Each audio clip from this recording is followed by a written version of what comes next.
Hello dear student, कैसे हैं आप सब। आई होप सब अच्छे होंगे। तो बच्चों, आज हमारी हिंदी व्याकरण की क्लास 8th का चैप्टर नंबर 10 स्टार्ट करेंगे। हमारे चैप्टर का नाम है क्रिया। ठीक है बच्चों, क्रिया मतलब वर्ब। ठीक है, यहाँ पर देखिए एक बहुत प्यारा सा चित्र दे रखा है बच्चों, ध्यान से देखेंगे।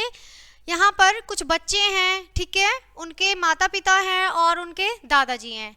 चित्र बहुत ही ज़्यादा प्यारा है, मनमोहक है। ठीक है, ध्यान देंगे, आगे पढ़ेंगे। चित्र को ध्यानपूर्वक देखिए। ये चित्र तो अभी हमने ध्यान से देख ही लिया है। ठीक है, क्या क्या चीज़ें हैं इसमें, आइए इसके बारे में कुछ पढ़ लेते हैं। कुछ चीजें हैं, पेड़ है, हरियाली है, पार्क है। ठीक है बच्चों, इसमें आपने देखा पेड़ है, हरियाली है, झूले हैं, ठीक है, फुहारा है, बच्चों के खेलने का है, देखिए चिड़िया है, फूल हैं, बहुत सारी चीजें हैं। ठीक है, आगे देखेंगे कुछ काम हो रहे हैं। ठीक है, हवा चल रही है, पेड़ खड़े हैं, फुहारा चल रहा है। ठीक है, कुछ काम किए जा रहे हैं, चिड़िया उड़ रही है, लड़का झूला झूल रहा है, दादाजी टहल रहे हैं। जो काम किया जा रहा है बच्चों, जो हमारी क्रिया हो रही है, कौन सी हो रही है, दादाजी टहल रहे हैं। ठीक है, चिड़िया उड़ रही है यहाँ पर। ठीक है, लड़का झूला झूल रहा है। देखिए लड़का झूला झूल रहा है। पिक्चर की सहायता से हम इसे बहुत स्पष्ट तरीके से समझेंगे। ठीक है, कुछ होना, कोई काम होना तथा कुछ करना, सभी क्रियाएं क्या है बच्चों, शब्द हैं। ठीक है, ये क्या है, क्रियाएं शब्द हैं। किसी काम के होने अथवा करने का बोध कराने वाले पद क्रिया कहलाते हैं। ठीक है, समझ में आ रहा है बच्चों। आगे बढ़ेंगे, क्रिया संबंधी कुछ विशेष बातें। यहाँ देखिए क्रिया संबंधी कुछ विशेष बातें हैं। हिंदी में क्रिया शब्द प्राय वाक्य के अंत में होते हैं। कविता में क्रिया शब्दों का स्थान निश्चित नहीं होता, वे वाक्य के प्रारंभ, मध्य या अंत कहीं भी हो सकता है। ठीक है, आगे देखेंगे, वाक्य क्रिया के बिना पूर्व नहीं होता, केवल क्रिया शब्द संपूर्ण वाक्य निर्मित कर सकता है, किंतु क्रिया के बिना वाक्य अपूर्ण होता है। ठीक है, आगे देखेंगे, थर्ड पॉइंट है हमारा, वाक्य में कभी क्रिया शब्द केवल एक होता है तो कभी दो या दो से अधिक होता है। ठीक है, अब यहाँ पर कुछ एग्जाम्पल दे रखे बच्चों, इन्हें भी देख लेंगे एक बार। ठीक है, क्या आपने रसगुल्ला खाया। ठीक है, तो ये क्या है, हमारी एक क्रिया शब्द है। क्या आपने एक रसगुल्ला खाया। ठीक है, अब क्या आपने रसगुल्ला खा लिया। ठीक है, यहाँ बात हो रही है क्या आपने रसगुल्ला खा लिया, तो यहाँ पे दो क्रिया की बात हो रही है। ठीक है, क्या आपने रसगुल्ला खा लिया था, तो देखिए बच्चों यहाँ पे तीन क्रिया की बात हो रही है। ठीक है, क्रिया का धातु एवं सामान्य रूप, क्रिया के जो धातु और सामान्य रूप हैं उसे एक बार पढ़ लेंगे। क्रिया के लिंग, वचन और काल के अनुरूप विभिन्न रूपों में जो अंश समान रूप से रहता है उसे क्या कहते हैं मेरे बच्चों, धातु कहते हैं। धातु में न जोड़ने पर क्रिया का सामान्य रूप बनता है। ठीक है, आगे बढ़ेंगे, इसी के साथ क्रिया के भेद देखेंगे। अब क्रिया के दो भेद होते हैं। ठीक है, क्रिया के भेद दो आधारों पर किए जाते हैं, कर्म के आधार पर और प्रयोग या संरचना के आधार पर। ठीक है, कर्म के आधार पर सबसे पहले क्रिया देखेंगे हम, किसके, कर्म के आधार पर। कर्म के आधार पर क्रिया के दो भेद हैं, एकर्मक और सकर्मक। ठीक है, एकर्मक क्रिया, ठीक है, वाक्य में जो क्रिया कर्म की उपेक्षा नहीं दिखती वह एकर्मक क्रिया कहलाती है, जैसे चलना, फिरना, दौड़ना, भागना, हंसना, रोना, मुस्कुराना आदि। ठीक है, आगे देखेंगे, इसमें कुछ एग्जाम्पल दे रखे हैं बच्चों, कै खे घे करके। ठीक है, जोकर रोते रोते हंसने लगा। ठीक है, जो बच्चों जोकर है वो रोते रोते क्या, हंसने लगा। ठीक है, आकाश में सूर्य चमक रहा है। ठीक है, थकने पर वह लेट गया। यहाँ देखिए गे में हमारा थकने पर वह लेट गया। मैं सुबह जल्दी उठती हूँ। ठीक है, मैं सुबह जल्दी उठती हूँ। अब देखेंगे बच्चों, सकर्मक क्रिया, वह क्रिया जो वाक्य में कर्म की उपेक्षा करती है, अर्थात जिनके प्रयोग में कर्म की आवश्यकता होती है, सकर्मक क्रिया कही जाती है। जैसे पढ़ना, लिखना, खाना, पीना, देना, लेना आदि कुछ वाक्य देखिए। ठीक है, यहाँ पर कुछ वाक्य मतलब कुछ एग्जाम्पल हैं, इन्हें भी एक बार पढ़ लेते हैं। ठीक है, विद्यार्थी पुस्तक पढ़ रहे हैं, बंदरों ने कपड़े फाड़ दिए। ठीक है, हरभजन ने गेंद को जोर से उछाला। ठीक है, हरभजन कौन है बच्चों, क्रिकेटर है। ठीक है, उसने क्या करा, उसने गेंद को जोर से उछाला। ठीक है, सकर्मक क्रिया के भेद, अब बात करेंगे सकर्मक क्रिया के भेद की। सकर्मक क्रिया के भेद कितने होते हैं, दो होते हैं, एक कर्मक और द्विकर्मक। ठीक है, एक कर्मक और द्विकर्मक। आइए एक बार इन्हें भी ठीक से पढ़ लेंगे।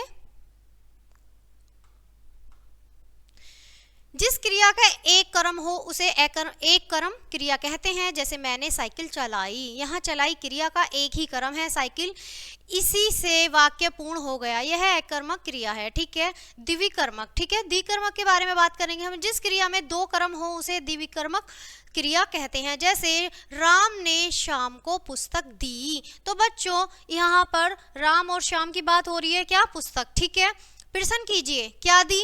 यहाँ पर देखिए, क्या दी? क्या दी? पुस्तक दी। ठीक है बच्चों, किसने दी? किसने दी बच्चों? श्याम ने दी। ठीक है, क्लियर हो रहा है? आगे देखेंगे, यहाँ पुस्तक तथा श्याम को दोनों कर्म है। क्या का उत्तर देने वाला कर्म पुस्तक और मुख्य कर्म है। यह प्राय अप्राणवाची होता है तथा क्रिया के निकट होता है। किसे या किसको का उत्तर देने वाला कर्म श्याम को गौण कर्म है। गौण कर्म प्राय प्राणीवाचक होता है और क्रिया से दूर होता है। प्रयोग या संरचना के आधार पर। ठीक है, बात करेंगे प्रयोग या संरचना के आधार पर। संरचना की दृष्टि से क्रिया के अन्य भेद, यहाँ पर कुछ अन्य भेद दे रखे हैं बच्चों। ठीक है, सामान्य क्रिया, प्रेरणार्थक क्रिया, संयुक्त क्रिया, पूर्वकालीन क्रिया, नाम धातु क्रिया और कृदंत क्रिया। ठीक है, पहले बात करेंगे सामान्य क्रिया की। ठीक है, वाक्य में जब केवल एक क्रिया हो तब उसे क्या कहते हैं मेरे प्यारे बच्चों? सामान्य क्रिया कहते हैं। ठीक है, आगे देखेंगे, इसमें कुछ एग्जाम्पल है। उसने खाया, क्या आपने सुना? एक निबंध लिखो। ठीक है, उपयुक्त वाक्य में केवल एक एक क्रिया है, अतः ये सामान्य क्रियाएं हैं। बात करेंगे प्रेरणार्थक क्रिया की। ठीक है,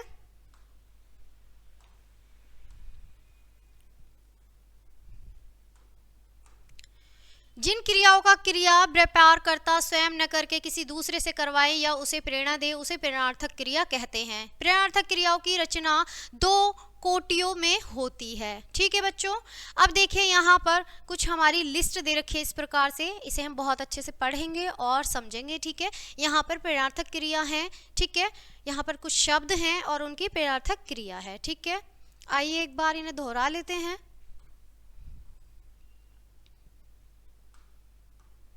सबसे पहले हमारा पढ़ना। ठीक है बच्चों, हमारा पढ़ना है और प्रेरणार्थक क्रिया में हमारा पढ़ाना है। ठीक है, खाना, खिलाना, जागना, जागना। ठीक है, जागना और जागना। ठीक है, धोना, धुलाना, छोड़ना, छुड़ाना, जुड़ना, जोड़ना। ठीक है, जीना, जिलाना। ठीक है, सीखना, सिखाना, टूटना, तोड़ना। ठीक है, जाना, भेजना। पढ़वाना। ठीक है, अब यहाँ पर बात हो रही है पढ़वाना, सोना, खिलवाना, दौड़ना, जगवाना, लिखना, धुलवाना, फूटना और छुड़वाना, रहना, जुड़वाना, मरना और जिलवाना, क्या हो गया? पीना। ठीक है, सिखवाना, चुभना और तुड़वाना और रोना और भिजवाना, खेलना। ठीक है, अब यहाँ पर इसी प्रकार से यहाँ भी देख लेंगे, सुलाना, सुलवाना, दौड़ना, दौड़वाना, लिखना, लिखवाना, फोड़ना, फुड़वाना, रखना, रखवाना, मारना, मरवाना, पिलाना, पिलवाना, चुभना और चुभोना, चुभवाना। ठीक है, रुलाना और रुलवाना, खिलाना, खिलवाना। ठीक है, आगे बढ़ते हैं इसी के साथ संयुक्त क्रिया की। ठीक है,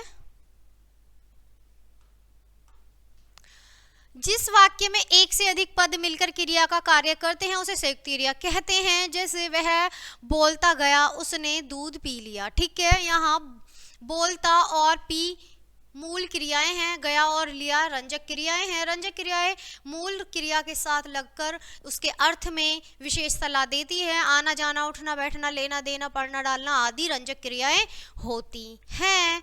ठीक है, रंजक क्रियाओं के कुछ उदाहरण देखिए। पढ़ना। ठीक है, वह पेड़ से गिर पड़ा। ठीक है, और सकना, मैं कल नहीं आ सकूंगा। उठना, मेरी पुकार सुनते ही वह जाग उठा। चूकना, वह खाना खा चुका। ठीक है, अब यहाँ पर बात होती है पूर्वकालीन क्रिया की। ठीक है बच्चों, पूर्वकालीन, जैसा कि इसके नाम से ही स्पष्ट है कि यदि किसी वाक्य में प्रयुक्त दो क्रियाओं हो तो जो पहले पूर्व संपन्न हो उसे पूर्वकालीन क्रिया कहते हैं। ठीक है, यहाँ पे कुछ लिस्ट है, एक बार इसे देख लेंगे। यहाँ इधर हमारे कुछ वाक्य हैं और यहाँ पूर्वकालीन क्रिया है। ठीक है, और यहाँ पर समापिका क्रिया है। ठीक है, देखेंगे एक बार, डांट खाकर वह चुप बैठ गया। ठीक है, अब पूर्वकालीन में इसे क्या कहेंगे? डांट खाकर, और समापिक में बैठ गया। ठीक है, दोनों अलग अलग यानी कि विच्छेद हो जाएंगे। वह पढ़कर खेलने गया, और पूर्वकालीन में होगा पढ़कर और समापिका क्रिया में होगा खेलने गया। ठीक है, सानू सोकर उठ गया, सोकर और उठ गया। ठीक है, मैं सीढ़ियां चढ़कर ऊपर पहुंची, चढ़कर पूर्वकालीन आ गई। ठीक है, और समापिका में होगा पहुंची। ठीक है, घर के भीतर जूते उतार कर जाओ, तो पूर्वकालीन होगी इसमें उतार कर, और समापिका होगी जाओ। ठीक है, अब नाम धातु क्रिया की बात करें तो बच्चों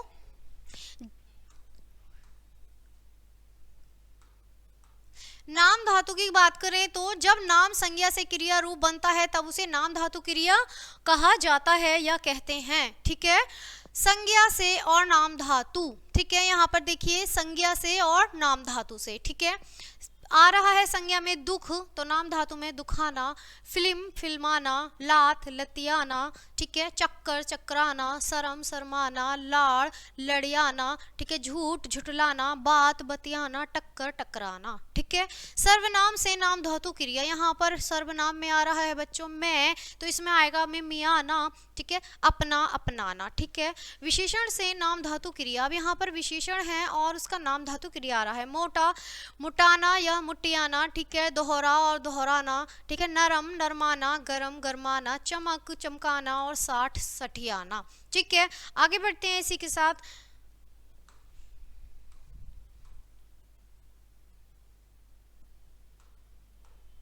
देखेंगे बच्चों ध्वन्यात्मक शब्दों में और नाम धातु क्रिया। ठीक है, यहाँ बच्चों इधर हमारा ध्वन्यात्मक शब्द में है और इधर हमारा नाम धातु क्रिया है। ठीक है, थर थर सब आ रहा है बच्चों, थर थर उसमें आएगा थरथराना, मैं इसमें मियाना, और हिन हिन इसमें हिन हिनाना, खट खट इसमें खटखटाना, थप थप इसमें थप थपाना, और बड़ बड़ इसमें बड़बड़ाना। ठीक है, कृदंत कृदंत क्रिया, अब बात करेंगे बच्चों हमारे 6 पॉइंट की। कृदंत क्रिया, किसी क्रिया में प्रत्यय जुड़ने से क्रिया का नया रूप बने तो उसे कृदंत क्रिया कहते हैं। जैसे एग्जाम्पल है हमारा बढ़ जमाता, तो इसमें प्रत्यय आ जाएगा, इसमें बढ़ता और वह आगे बढ़ता गया। ठीक है, भर जमा आ प्रत्यय, और यहाँ ये भरा उसने घड़े में पानी भरा। खा जमा कर प्रत्यय खाकर, और वह खाकर सो गया। ठीक है, आइए एक नजर डाल लेते हैं अपने चैप्टर में अब तक हमने क्या सीखा बच्चों। पहला पॉइंट है हमारा विचारों के आदान प्रदान के साधन को हम क्या कहते हैं, भाषा कहते हैं। ठीक है, किसी काम के होने अथवा करने का बोध कराने वाले पद क्या कहलाते हैं बच्चों, क्रिया कहलाते हैं। ठीक है, क्रिया के लिंग वचन और काल के अनुरूप विभिन्न रूपों में जो अंश समान रूप से रहता है उसे धातु कहते हैं। धातु में न जोड़ने पर क्रिया का सामान्य रूप बनता है। नेक्स्ट पॉइंट है कर्म के आधार पर क्रिया के दो भेद हैं, कर्मक और सकर्मक। ठीक है, नेक्स्ट पॉइंट है सकर्मक क्रिया के दो भेद हैं, एक कर्मक और द्विक कर्मक। ठीक है, संरचना की दृष्टि से क्रियाओं के भेद हैं, सामान्य क्रिया, प्रणार्थक क्रिया, संयुक्त क्रिया और पूर्वकालीन क्रिया, नाम धातु क्रिया और कृदंत क्रिया, जो कि हमने अभी आपको पढ़ा है। इसी के साथ ये चैप्टर हमारा यहीं खत्म होता है बच्चों। मिलते हैं आपसे नेक्स्ट चैप्टर में, नेक्स्ट वीडियो में। तब तक के लिए बाय बाय प्यारे बच्चों।